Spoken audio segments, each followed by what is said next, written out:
Bernie Cardell coming to you from Vintage Theater. We are live here on opening night of the 25th annual Putnam County Spelling Bee.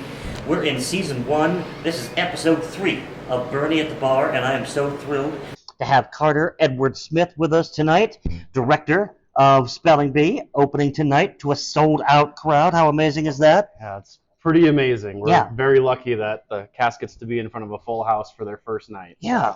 So I think a lot of our audience will recognize you. Maybe tell them about some of the things that you've done here at Vintage. So I was in the first show that I did at Vintage. I was in actually Honeymoon in Vegas back in 2017. Was it 2017? Yes. Okay. So you may remember me as a flying Elvis at the end of the show. Yes. I actually was on a harness. I'll never forget that.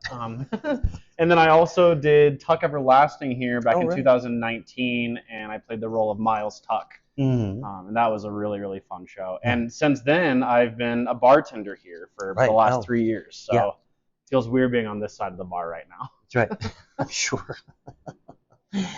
So tell me about, for the folks that are not aware of what the 25th annual Putnam County Spelling Bee is, tell the folks a little bit about the show. Sure. So what it's about, it's a spelling bee, a middle school spelling bee, and we're essentially following 6 contestants, and we also were following 3 adult characters. All of the actors are adults in the show, even though they're playing children.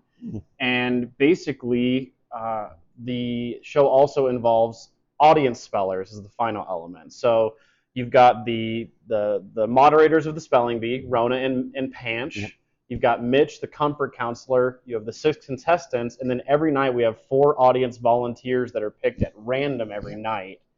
And the show itself follows the journey of the spelling bee, and as we go on through the show, we get a little bit of backstory about the stakes for all of the characters, adults included.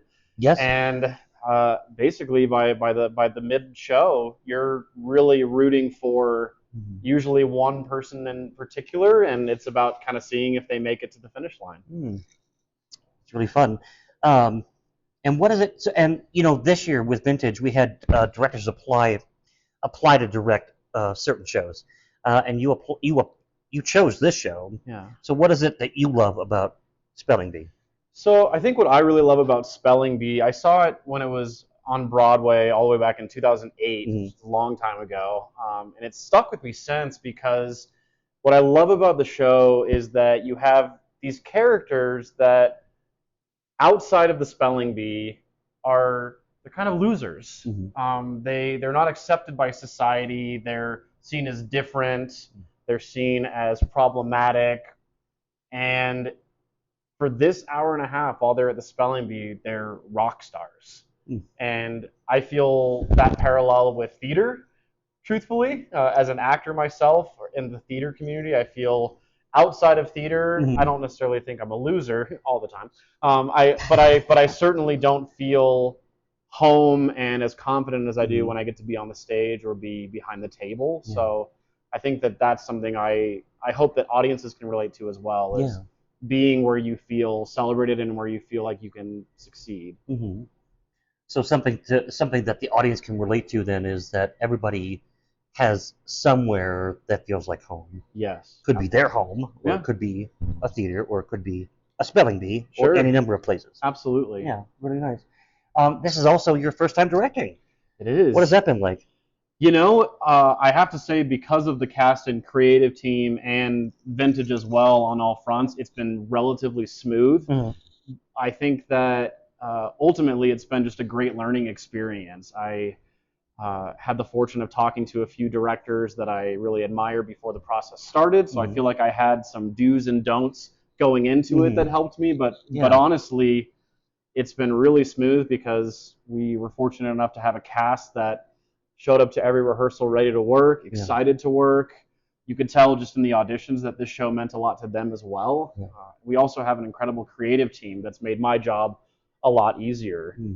Our music director, Alex Steinhorn, our choreographer, Joyce Eureka Cole, our stage manager, Jen, obviously the folks at Vintage. It's been a very smooth process, and I feel like I've been really welcomed and guided from the beginning too. So Yeah, I very don't think nice. that always happens for first-time directors. Yeah, you said you've learned some new things about directing. Give me an example of You know, one of those. I think one of the first things that I learned in the rehearsal process is I have a tendency, or in the early process, I had a tendency as a director to over-explain, to rather than just giving the notes, Mhm. saying how I want it done, Right. saying what I want the intention to be, and trusting the actors to know what that means. Okay. I would almost give readings in the Like a line initial part, reading. like a line Do it reading, this way. and it was something I caught super early Yeah. as, okay, this is a really bad habit. Yeah. But it turned into learning that ultimately, as a director, you have to just trust your actors and trust that. Well, you cast them, Yeah, right? and trust that if they don't understand something, they're going to ask rather Yeah. than just assuming that you need to explain. Right. So that's been a really cool learning curve, and I think something else that I've learned is even more so than as an actor is your stage manager. If you have a good stage manager, you're going to be in good hands. Which you do. Yes, I do. Yes. Jen Schmitz has been doing this for a really, really long time, and she has definitely guided me through the process. Yeah. So yeah, I think that's what I've mostly learned is just trust the actors, Yeah. have good people around you, and everything will be okay. Nice. So you've mainly been an actor. You're kind of dipping your toe into the directing pool. So going forward, are you going to do more? Are you going to look to do more directing? Go back to acting? A little bit of both? What do you think?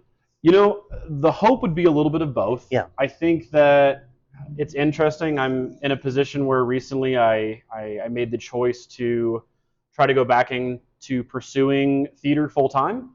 And in reality, being a new director, I don't feel like I have the clout necessarily to only go for gigs that pay a living wage necessarily. I feel like I need to be in a position where I'm willing to take anything. So that being said, I think it's going to be both because my hope is that I've been doing theater long enough where starting to go out and audition for stuff like Arvada Center, Denver Center, Candlelight Dinner Playhouse. I feel like I have the experience as an actor where I feel okay walking in and auditioning for that. Right. Now, going to those places and asking to direct is a different circumstance. So producers watching, Carter is ready to direct the next show. You can contact him and hire him. Please do, yeah. Pay him a lot of money to do so. Yes, please. Yes. That would be very helpful. Absolutely. $56,000 is an ideal salary for the year. If someone wants to pay me that right off the bat, I'll do anything for the next year. Yeah.